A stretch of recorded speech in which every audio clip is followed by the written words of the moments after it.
안녕하십니까. 갤라호른입니다.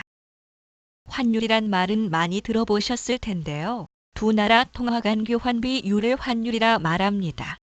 우리나라 원화와 미국의 달러화 간의 교환 비율이 바로 환율이지요.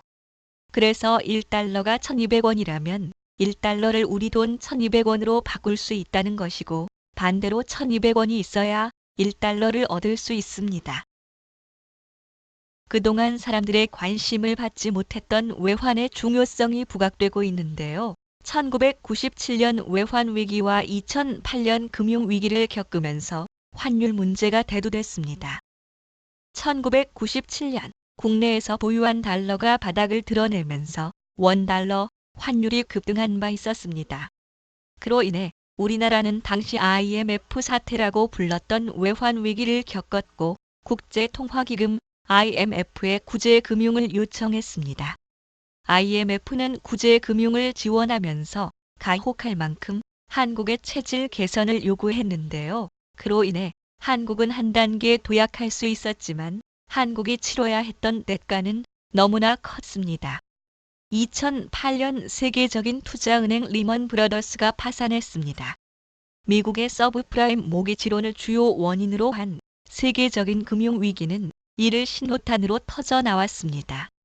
금융에서 가장 중요한 덕목인 신뢰가 깨지자 안전자산으로 평가받던 달러 수요가 폭발적으로 늘었고, 이와 함께 원달러 환율은 급등했습니다. 외국 돈을 거래하는 외환 거래는 주식 투자만큼이나 꽤 매력적인 일인데요. 개인이 본격적으로 외환 거래에 참여하는 일은 상당히 제한돼 있습니다. 외환 거래는 은행과 은행 간의 거래이기 때문입니다. 우리가 텔레비전 뉴스를 통해 보는 외환 거래는 개인이 할 수 없지만 외환 거래를 전혀 못하는 것은 아닙니다. 바로 FX 마진 거래나 통화 선물 거래를 통해 개인들도 외환 거래를 할 수 있습니다.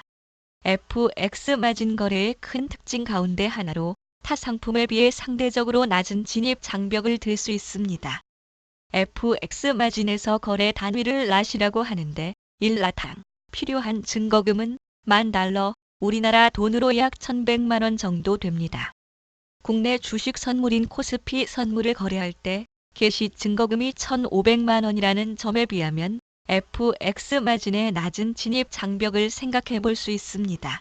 FX 마진 거래는 시카고 상업거래소에 상장된 통화 선물과 매우 비슷하게 이루어져 있고, 운용 방식도 비슷하다는 점도 FX 마진의 특징으로 들 수 있습니다. FX 마진이 현물 거래의 장점과 선물 거래의 장점을 모아 만든 상품이라서 해외 통화 선물과 비슷하게 움직다는 건 자연스러운 일일지 모릅니다. 현물 거래는 우리가 현물 주식을 거래하는 것을 떠올리면 되기 때문에 거래를 이해하기 쉽습니다. 하지만 채권 거래와 마찬가지로 막대한 지분을 필요로 하고 은행 간 거래이기 때문에 개인이 직접 참여하는 것은 사실상 불가능합니다. 국내 선물 거래는 개인 투자자들이 참여할 수 있는 길이 열려 있습니다만, 코스피 선물에서 볼 수 있듯이 상품마다 길게는 1년이라는 만기가 존재하고 거래량도 현물 거래에 비해 상대적으로 적습니다. 원하는 매매를 제때 하지 못하는 경우도 생길 수 있다는 말입니다. FX 마진 거래는 현물 거래와 선물 거래 특징을 모두 맛볼 수 있는데, 그래서 FX 마진 거래는 상대적으로 거래하기가 쉽습니다. 물론 선물 거래는 현물 거래보다 까다롭다는 점은 명심해야 할 것입니다. 지금까지 갤라호른이었습니다. 감사합니다.